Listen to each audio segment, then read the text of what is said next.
షాకే. బాబు land అయ్యాడు. థియేటర్లలో కాదు, కుప్పంలో. ఎన్నాళ్ళు లేనిది ఇప్పుడు ఖచ్చితంగా కావాలనుకుంటున్న చంద్రబాబు సొంత నియోజకవర్గంపై ఫోకస్ పెంచారు. లోకల్ బాడీ ఎలక్షన్స్లో తగిలిన షాక్తో ఇప్పటి నుంచే కుప్పంలో సైకిల్కి రిపేర్ చేయటం మొదలుపెట్టారు. అంతేకాదు, త్వరలోనే అక్కడ సొంతిల్లు కూడా నిర్మించుకోబోతున్నారట. ఇంతలా ఈ ప్రాంతంపై దృష్టి పెట్టడానికి రీజన్ ఏంటి? కుప్పం బాబులో టెన్షన్ పుట్టిస్తోందా?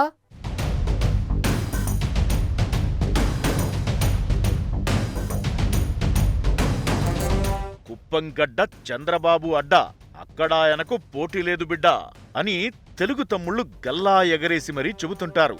3 దశాబ్దాలకు పైగా కుప్పం ప్రజలు బాబును ఆదరిస్తున్నారు. ప్రతి ఎన్నికల్లో ఆశీర్వదిస్తున్నారు. అయితే గత 2 అసెంబ్లీ ఎన్నికల నుంచి కుప్పంలో చంద్రబాబు మెజారిటీ తగ్గుతూ వస్తోంది. అయినా ఇదేమంత పెద్ద విషయం కాదనుకుని అంత సీరియస్ గా తీసుకోలేదు.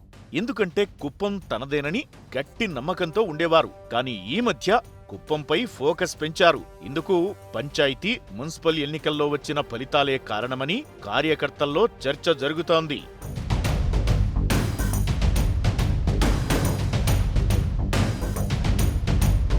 కుప్పం లోకల్ బాడీ ఎలక్షన్స్ లో వచ్చిన రిజల్ట్తోనే బాబుకు సీన్ అర్థమైపోయింది. సీరియస్ గా తీసుకోకపోతే తన సీటుకే ఎసరొస్తుందని ఫీల్ అయినట్టున్నారు. పైగా మంత్రి పెద్దిరెడ్డి కూడా కుప్పంపై ఫోకస్ చేయడం, సీఎం జగన్ కూడా అప్పుడప్పుడు కుప్పం ప్రస్తావన తీసుకురావడంతో ఇక తరచుగా తన నియోజకవర్గంలో పర్యటించాలనే నిర్ణయం తీసుకున్నారు చంద్రబాబు. ప్రతి 3 నెలలకోసారి వస్తానని అక్కడి ప్రజలకు మాటిచ్చారు.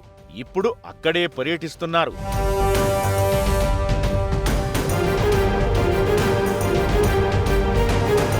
ప్రస్తుతం కుప్పంలో పార్టీని రిపేర్ చేసే పనిలో బిజీగా ఉన్నారు చంద్రబాబు.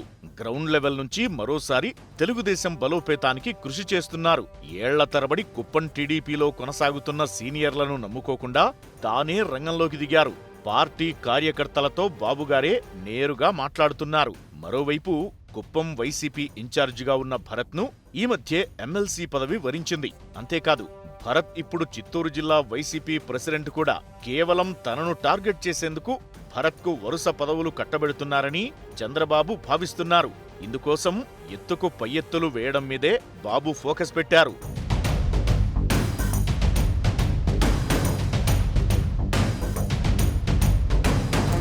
ఇక కుప్పంలో తాను అనుకున్నంత స్థాయిలో వైసీపీ ప్రభుత్వంపై వ్యతిరేకత కనిపించడం లేదనే ఫీలింగ్లో చంద్రబాబు ఉన్నట్లు ఆయన సన్నిహిత వర్గాల్లో ప్రచారం జరుగుతోంది. విద్యుత్ కోతలకు నిరసనగా జనం రోడ్డెక్కినా లోకల్ క్యాడర్ ఈ ఇష్యూను అందిపుచ్చుకోలేదన్న టాక్ ఉంది.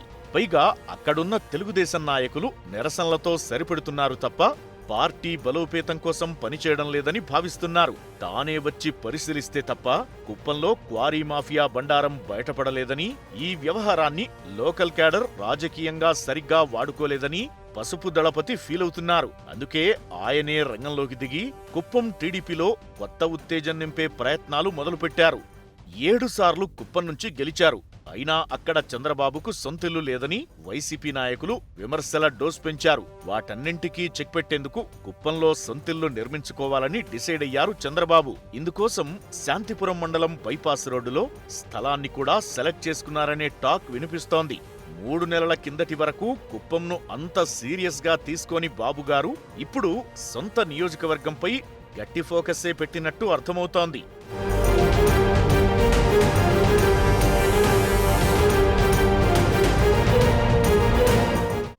మొన్నటి వరకు సర్కారుపై విమర్శలు గుప్పించారు. కేసీఆర్ ప్రభుత్వం తనను పట్టించుకోవటం లేదని అందరి ముందు తన బాధ వెళ్లబోసుకున్నారు. మీడియా ముందు తన ఆవేదనంతా చెప్పుకున్నారు. ఏమైందో తెలియదు కానీ ఉన్నట్టుండి సైలెంట్ అయిపోయారు గవర్నర్ తమిళిసై. దీంతో స్టేట్లో మళ్లీ కొత్త డిబేట్ మొదలైంది. ప్రగతి భవన్, రాజ్భవన్ మధ్య తలెత్తిన విభేదాలకు ఎండ్ కార్డు పడినట్లేనా, లేక ఇదంతా తాత్కాలిక బ్రేక్ మాత్రమేనా అన్న సందేహాలు వెంటాడుతున్నాయి. ఢిల్లీ టూర్ తర్వాత టీఆర్ఎస్ ప్రభుత్వంపై విమర్శలు చేసిన గవర్నర్ ఇప్పుడు ఎందుకు సైలెంట్గా ఉన్నారు? దీని వెనుక రాజకీయ వ్యూహం ఏమైనా ఉందా అన్న అనుమానాలు గులాబీ నేతల్లోనూ వ్యక్తమవుతున్నాయి. అయితే ఈ మధ్య సరూర్ నగర్లో జరిగిన నాగరాజు హత్య ఘటనపైన స్పందించారు తమిళిసై. ప్రభుత్వాన్ని పూర్తి స్థాయి నివేదిక అడిగారు. కానీ ఇక్కడ గమనించాల్సిన విషయం ఏంటంటే కొన్నాళ్లుగా గవర్నర్ తమిళిసై డైరెక్ట్గా ఇండైరెక్ట్గా ప్రభుత్వాన్ని ఇరుకుని పెట్టే చర్యలు చేపట్టడం లేదు. దీంతో రాబోయే రోజుల్లో తమిళిసై ఎప్పుడెలా వ్యవహరిస్తారు అన్నది ఇక్కడ ఆసక్తి రేపుతోంది. ఓవైపు కేసీఆర్ కేంద్రాన్ని టార్గెట్ చేయటం, మరోవైపు ఒకప్పుడు బీజేపీతో పనిచేసిన అనుబంధం, అనుభవం గవర్నర్కు ఉండటం లాంటి అంశాలన్నీ ఇప్పుడు కొత్త చర్చకు దారితీస్తున్నాయి. రాజ్భవన్, ప్రగతి భవన్ మధ్య పరిస్థితులు ప్రస్తుతానికి ప్రశాంతంగానే ఉన్నా రాబోయే రోజుల్లో ఎలాంటి పరిణామాలకు దారితీస్తాయి, రాష్ట్ర రాజకీయాలను ఎలా మారుస్తాయి అన్నది ఉత్కంఠ రేపుతోంది. ఈ మధ్యకాలంలో బీజేపీ నేతలు తెలంగాణపై స్పెషల్ ఫోకస్ పెట్టడంతో గవర్నర్ వ్యవహారంపై అధికార పార్టీ అప్రమత్తంగా వ్యవహరిస్తోంది. ప్రభుత్వ నిర్ణయాలను వ్యతిరేకిస్తూ గవర్నర్ అనుసరించిన విధానాలను సీఎం కేసీఆర్ అప్పుడే మర్చిపోయే అవకాశం లేదని పార్టీ వర్గాల్లో గుసగుసలు వినిపిస్తున్నాయి. గవర్నర్ కోటాలో ఎమ్మెల్సీ కౌశిక్ రెడ్డి నియామకాన్ని ప్రతిపాదిస్తూ మంత్రివర్గం తీర్మానం చేసినా గవర్నర్ తమిళిసై ఆమోదం తెలపలేదు. దీంతో సర్కార్ చేసేదేమీ లేక ఆ స్థానాన్ని మాజీ స్పీకర్ మధుసూదనాచారితో భర్తీ చేసింది. టిట్ ఫర్ టాట్ అన్నట్లుగా గవర్నర్ ప్రసంగం లేకుండానే ప్రభుత్వం బడ్జెట్ సమావేశాలు నిర్వహించడంతో చర్చ మరో స్థాయికి చేరింది. అప్పటి నుంచి అధికార పార్టీ నేతలు గవర్నర్ వ్యవహారంపై కారాలు మిరియాలు నూరుతూ వచ్చారు. గవర్నర్ వ్యవస్థపై కేసీఆర్ కూడా సీరియస్ అయ్యారు. తర్వాత గవర్నర్ తమిళిసై రాష్ట్రంలో ఎక్కడ పర్యటించినా అక్కడ అధికారులు ప్రోటోకాల్ పాటించకపోవడం కూడా హాట్ టాపిక్గా మారింది. ఢిల్లీలో ప్రధాని మోదీ, హోంమంత్రి అమిత్ షాతో భేటీ తర్వాత ప్రభుత్వంపై విమర్శలు గుప్పించారు గవర్నర్ తమిళిసై. దీంతో విభేదాలు మరింత తీవ్ర రూపం దాల్చాయి. రాష్ట్రంలో వివిధ ప్రాంతాల్లో జరిగిన ఘటనలకు సంబంధించిన నివేదికలను కేంద్రానికి అందించారు. రాష్ట్రంలోని విపక్ష పార్టీల నేతల సహకారంతో గ్రౌండ్ లెవెల్లో వాస్తవ పరిస్థితులు తెలుసుకుంటానన్న గవర్నర్ కామెంట్స్ గులాబీ పార్టీలో మరింతగా అగ్గిరాజేశాయి. దీనికి తోడు రాజ్భవన్లోనే ప్రజా దర్బారు నిర్వహించి ప్రజల సమస్యలు కూడా తెలుసుకుంటానని చెప్పడం తీవ్ర చర్చనీయాంశమైంది. అయితే ప్రస్తుతానికి గవర్నర్ తమిళిసై ఇవన్నీ పక్కన పెట్టి సైలెంట్గా ఉండటం ఆసక్తిగా మారింది.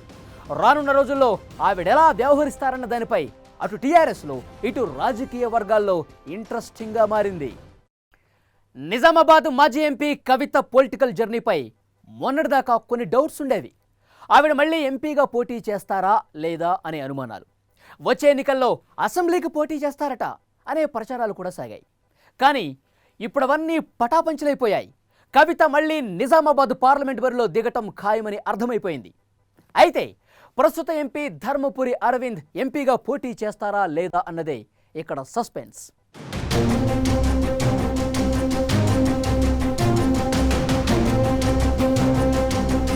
నిజామాబాద్ పార్లమెంటు పరిధిలో అసలు రాజకీయం మొదలైంది. ఇందూరులో ఇప్పుడప్పుడే ఎన్నికల హడావుడి లేకపోయినా హీట్ మాత్రం పెరిగిపోయింది. ఎంపీ ఎన్నికల తరువాత 3 ఏళ్ల పాటు సైలెంట్గా ఉన్న కవిత మళ్లీ లైమ్ లైట్లోకి వచ్చారు. ఇక నుంచి తనను లైట్ తీసుకోవద్దనే సిగ్నల్ పంపారు. పసుపు బోర్డు విషయంలో ప్రస్తుత బీజేపీ ఎంపీ ధర్మపురి అరవింద్ను కార్నర్ చేసేందుకు కవిత ట్రై చేస్తున్నారు. టీఆర్ఎస్ బీజేపీ మధ్య నువ్వా నేనా అన్నట్లుగా రాజకీయాలు నడుస్తున్నాయి. మొన్నటి వరకు మీడియా, సోషల్ మీడియాలోనే రచ్చంతా నడిచేది. కానీ ఇప్పుడు నాయకులనే నేరుగా అడ్డుకునే పరిస్థితి వచ్చింది.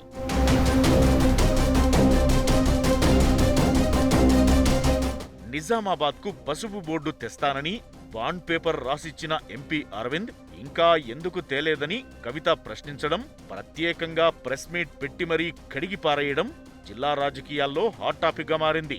గత డిసెంబర్ నుంచే నిజామాబాద్ లోక్సభ స్థానం పరిధిలో ఎంపీ అరవింద్ చేపట్టే రాజకీయ యాత్రలు, అధికారిక పర్యటనలను అడ్డుకోవడం ప్రారంభమైంది.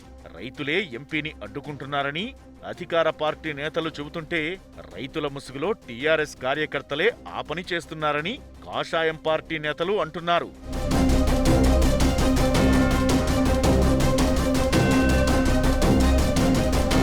పసుపు బోర్డు ఏర్పాటు కోసం ఎంపీ అరవింద్ను ప్రతి గ్రామంలో నిలదీయాలని పిలుపునిచ్చారు కవిత.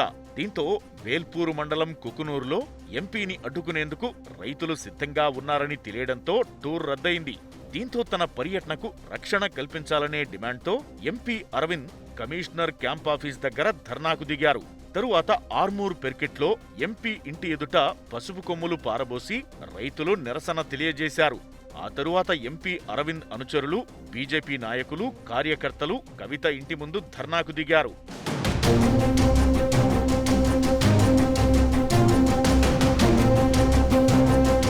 ఇక జిల్లాలో కవిత తరువాత ఎంపీ అరవింద్కు స్ట్రాంగ్ కౌంటర్ ఇచ్చే లీడర్ లేరని గుర్తించిన టీఆర్ఎస్ అధిష్టానం ఆర్మూర్ ఎమ్మెల్యే జీవన్ రెడ్డికి జిల్లా అధ్యక్ష బాధ్యతలు అప్పగించింది.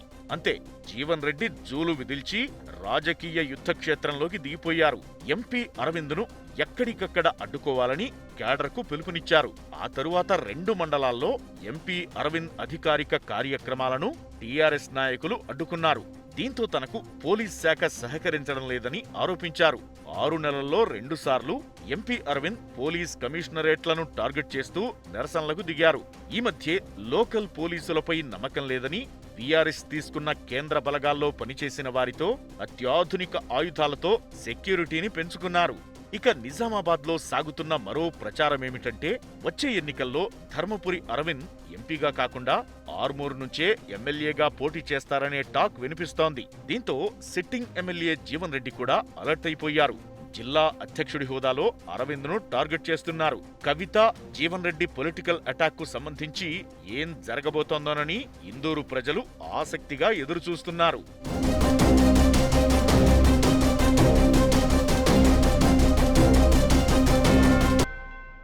వైసీపీ లీడర్లంతా ఎప్పుడెప్పుడా అని ఎదురు చూస్తున్న రాజ్యసభ ఎన్నికల షెడ్యూల్ కూడా వచ్చేసింది. ఏపీలో 4 స్థానాలకు ఎన్నిక జరగనుంది. ఈ 4 వైసీపీకే దక్కుతాయి.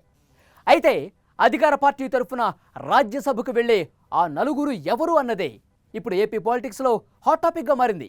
వైసీపీలోనూ కొందరి పేర్లు ప్రచారంలోకి వచ్చాయి. కానీ వారిలో అధినేత జగన్ ఎవరికి chance ఇస్తారన్నదే most interesting point.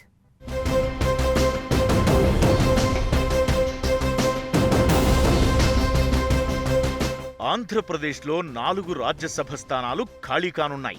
Vijayasai Reddy, Suresh Prabhu, TG Venkatesh, Sujana Chowdary పదవీకాలం పూర్తవడంతో కొత్త సభ్యుల ఎన్నిక జరగనుంది. అయితే కొత్తగా రాబోయే 4 వైసీపీ నుంచే ఎన్నిక కానున్నారు. దీంతో పార్టీలో తీవ్ర పోటీ ఏర్పడింది. ఇప్పుడు ఆ 4 ఎవరన్న దాని మీదే పార్టీ వర్గాల్లో తీవ్ర చర్చ జరుగుతోంది. ఈసారి కూడా విజయసాయిరెడ్డికి ఛాన్స్ ఇస్తారనే టాక్ వినిపిస్తోంది.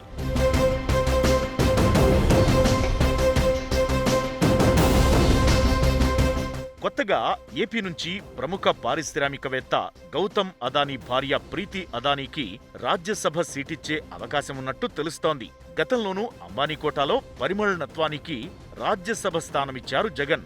ఈసారి తన పర్సనల్ అడ్వకేట్ నిరంజన్ రెడ్డి కూడా రాజ్యసభ ఇవ్వనున్నట్లు గుసగుసలు వినిపిస్తున్నాయి. 4వ స్థానం ముస్లింలకు గాని, దళిత నేతకు గాని ఇచ్చే ఆలోచనలో జగన్ ఉన్నట్లు పార్టీలో టాక్ వినిపిస్తోంది. ముస్లింల నుంచి నటుడు అలీ పేరు ప్రముఖంగా వినిపిస్తోంది. ఆయన కాకపోతే ఎమ్మెల్సీగా ఉన్న ఇక్బాల్ కి ఛాన్స్ దక్కొచ్చనే చర్చ జరుగుతోంది. ఇక ఎస్సీ కోటాలో కిల్లి కృపారాణి పేరు వినిపిస్తోంది.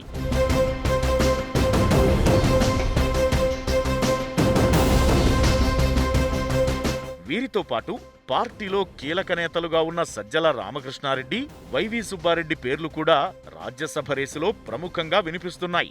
వైవి సుబ్బారెడ్డి తనను రాజ్యసభకు పంపాలని గట్టిగా పట్టుబడుతున్నట్టు తెలుస్తోంది. మరి ఉన్న 4 స్థానాల్లో జగన్ ఎవరెవరికి అవకాశం కల్పిస్తారన్నదే ఇప్పుడు ఆసక్తిగా మారింది.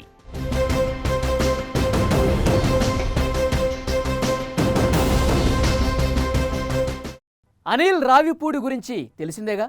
అతని సినిమాల్లో హీరోల క్యారెక్టరైజేషన్లు చాలా డిఫరెంట్గా ఉంటాయి. డిఫరెంట్ మేనరిజమ్స్తో స్క్రీన్పై మ్యాజిక్ చేసేస్తూ ఉంటాయి. ఇప్పుడు బాలయ్య బాబు కూడా అలాంటి ఒక డిఫరెంట్ క్యారెక్టరైజేషన్ డిసైడ్ చేశాడట. అది నందమూరి అందగాడి కూడా అద్భుతంగా నచ్చేసిందట. మరి వీళ్ళిద్దరి కాంబినేషన్లో రాబోయే సినిమా ఎంత డిఫరెంట్గా ఉండబోతోంది చూసేయండి.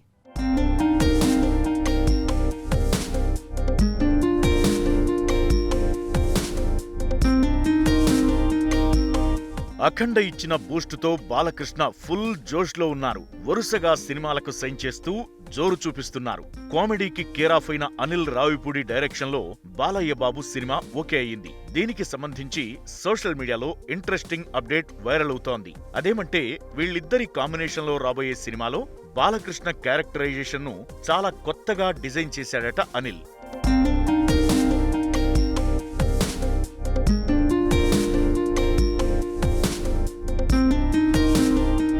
14 జైలు శిక్ష అనుభవించి వచ్చిన నేరస్తుడి రోల్లో బాలకృష్ణ కనిపించబోతున్నారని ఫిల్మ్ సర్కిల్స్ లో ప్రచారం జరుగుతోంది. బాలయ్యతో సినిమా చేసేందుకు అనిల్ రావిపూడి ఎప్పటినుంచో వెయిట్ చేస్తున్నారు. నిజానికి బాలయ్య బాబు 100వ సినిమాను తానే చెయ్యాలనుకున్నట్లు గతంలో చెప్పాడు అనిల్. కానీ కొన్ని కారణాలతో అది వర్కౌట్ కాలేదు. తరువాత ఎవరి ప్రాజెక్టుల్లో వాళ్లు బిజీ అయిపోయారు.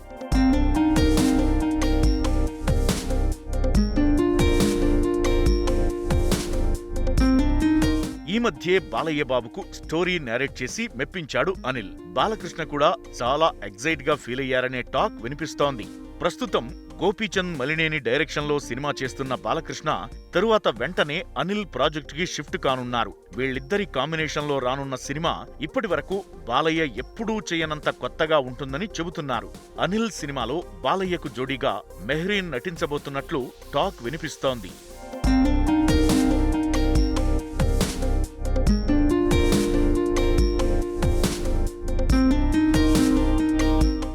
ఇది వాల్టి గాసిప్స్ గ్యారేజ్. ఇచ్చట అన్నీ చెప్పబడును.